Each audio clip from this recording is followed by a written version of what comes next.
of specialty sandwiches, milkshakes, and gourmet frozen custard. Burger House 41 is at 1860 West Mason Street and open at 11 a.m. every single day.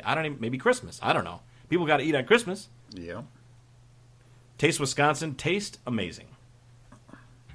6%? 7%? That's a lot of money. I might as well just do it myself.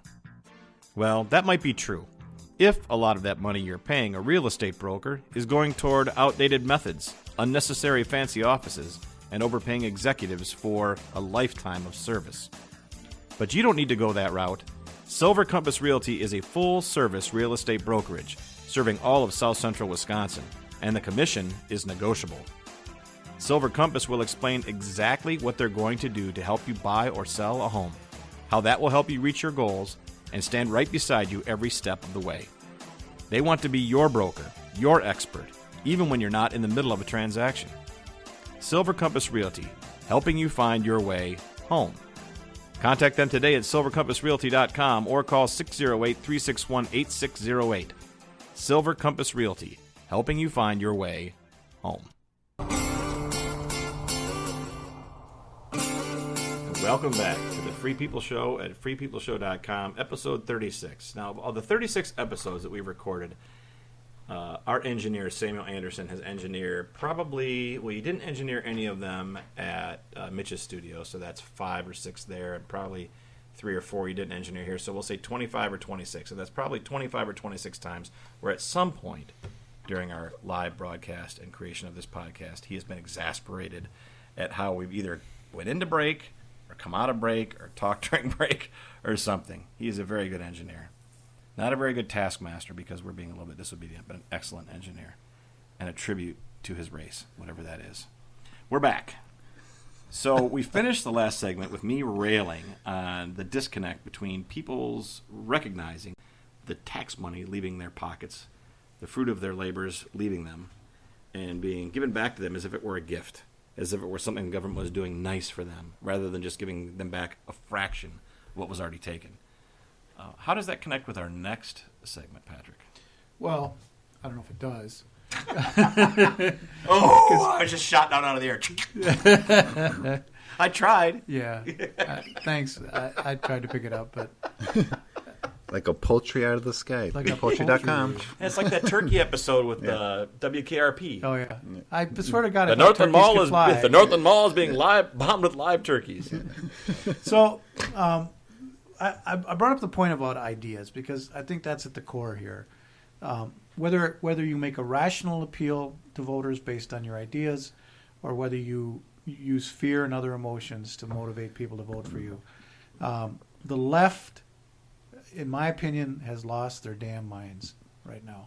I think they just completely snapped following the election of President Trump. So we're defining left as progressives, the progressive wing of the Democrat Party, because there's a lot of I don't know what they call Democrats in name only. I've made a decision. There's a lot of those too. I'm not using the word liberal anymore to describe the left. No, because they don't even use it really. Well, it used to mean something. It used to mean limited government and respect for civil rights and other things that they have not been in favor of for a while, and right now they're actively hostile to a lot of those things.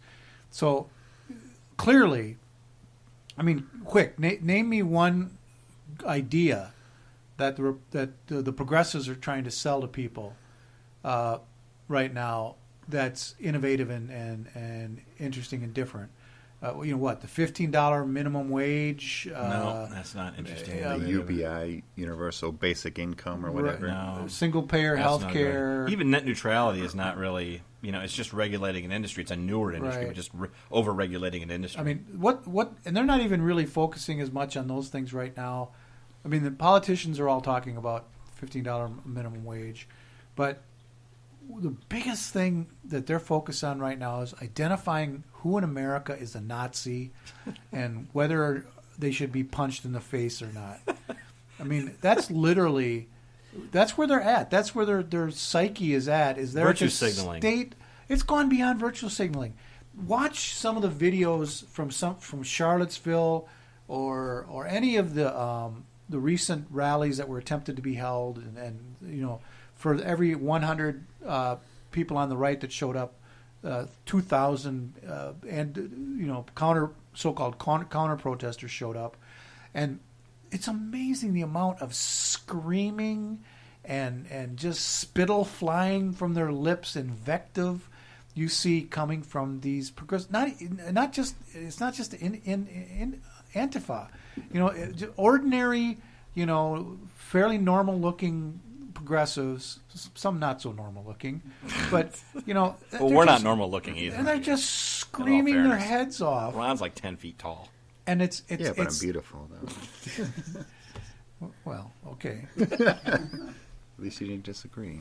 Well, that's very nice. You're a nice looking man, Ron.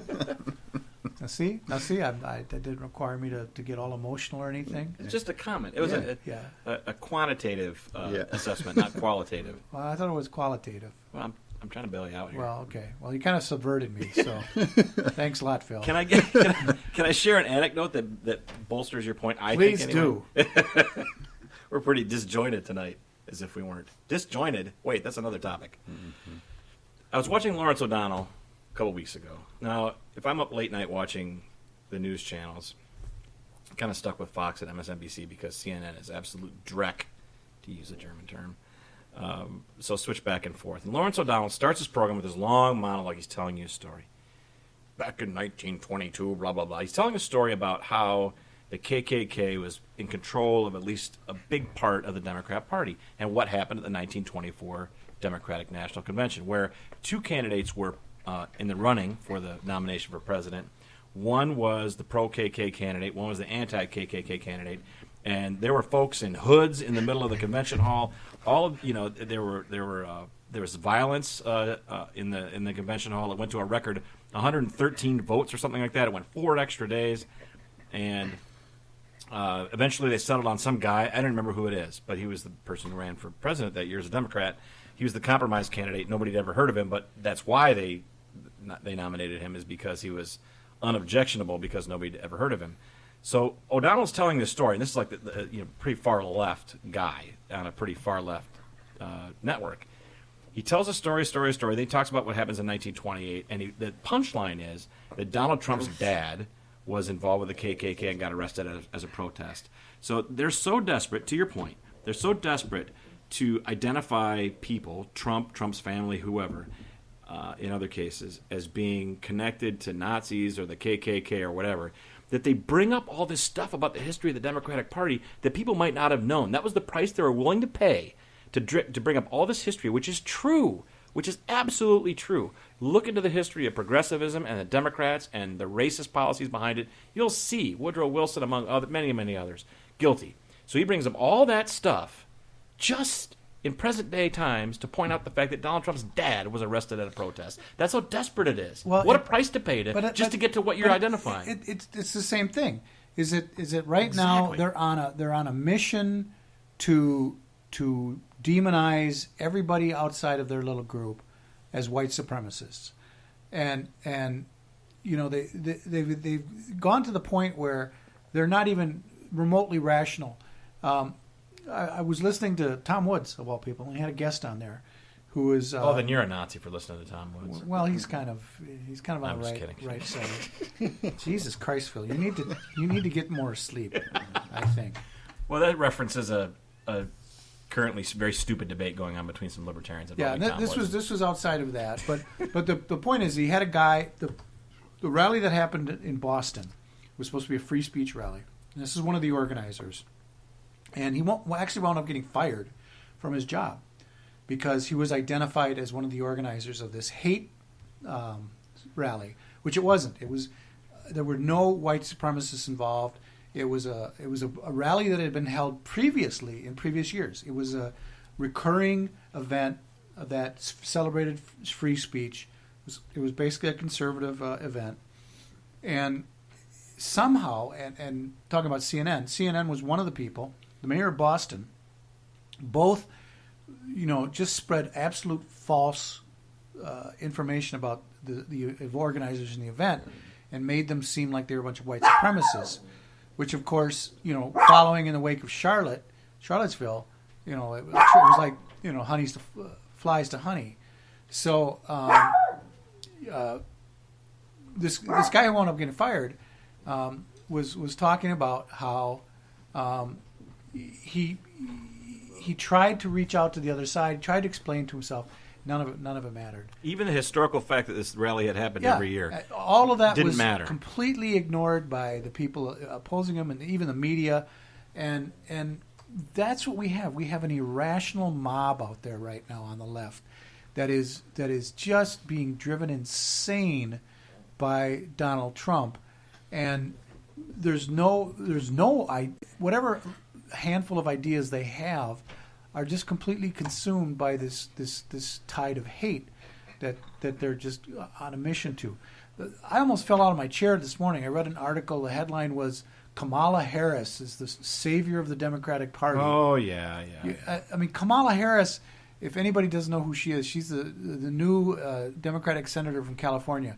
She's got all of the warmth and cuddliness of Hillary Clinton, minus the sex appeal. Negative charisma. She makes Hillary Clinton not a good sign for a politician. Cuddly. I mean, negative charisma. She is just awful, but she's a strong woman, and that's all that really matters. Because it's just checking off boxes in identity yeah, politics. And woman, Democrat, African American, bitch. Et cetera, et cetera. Hey, now she is. Careful, buddy. No, seriously. If you are a Democratic woman and you are a bitch, that's a big plus. You're Wonder Woman. You're fighting the Nazis. You're fighting the Germans. It's almost the standard sometimes. Is that what pushed us right over the cliff? I'm glad. Yeah, we've been all over the cliff since about episode 3, so that's okay. No, I don't need any coffee. It's not like we're running for office or anything. Oh yeah. Oops. Oh my goodness. The campaign would like to officially retract that statement made by Patrick Barrett. Right. I probably could use a better term, but let's face it. I mean, that's what it is. It's nothing to do with any kind of substantial ideas.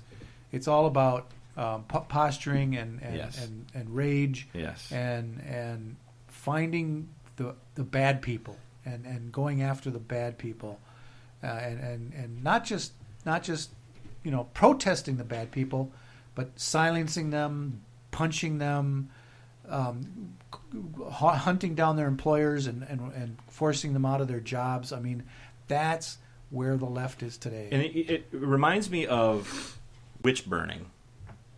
The actual witch burning, and like the Spanish Inquisition. Yep. Because as we've discussed, progressives in particular, and maybe to a certain extent Trumpists and alt-rightists, I don't really know, but progressives in particular, that's a civil religion, a religion that worships the elite, their understanding of what society should be, their understanding of what's good and what's bad, what's right and what's wrong, what people should have and what they shouldn't have, what's fair and what's not fair. And much like people who are religious fanatics, over the course of history, they respond in a very emotional, personal way to challenges to that. Christians, Muslims, Jews, everybody that's been involved in religion is probably your religion, all of your religions have been guilty of it at one point. This is not singling out any particular religion at all. But we have a history that we know that people who belong to religions react in a certain way. People that belong to just a category of ideas or a platform or subscribe to a philosophy in a rational sense do not respond that way. It's indicative, and this is probably just closing the circle on your point, it's indicative of the fact that they are acting irrationally, that they do respond so emotionally, and that it's not based on, I disagree with your opinion, sir, and let's vote somebody else in, or I'm not going to support you, or whatever. It's so irrational that it's become violent. That's indicative of the fact that progressivism, that the left has become a religion, and they don't realize it, so they don't have the normal constraints that people might feel with their religious beliefs. It's not identified as a religion in the public square of ideas, so the idea that they should be constrained and personal, like other religions are supposed to be, that doesn't hold for them. It should, but it won't. And that's something that we can bring forward as libertarians, I suppose. So we'll be closing the circle with our last segment in about 2 minutes. We're going to talk about the middle, the creamy center of the Oreo, the custard in the donut, I don't know, I'm out of analogies. We'll be back in about 2 minutes. You're listening to the Free People Show, episode 36, at freepeopleshow.com and on Facebook.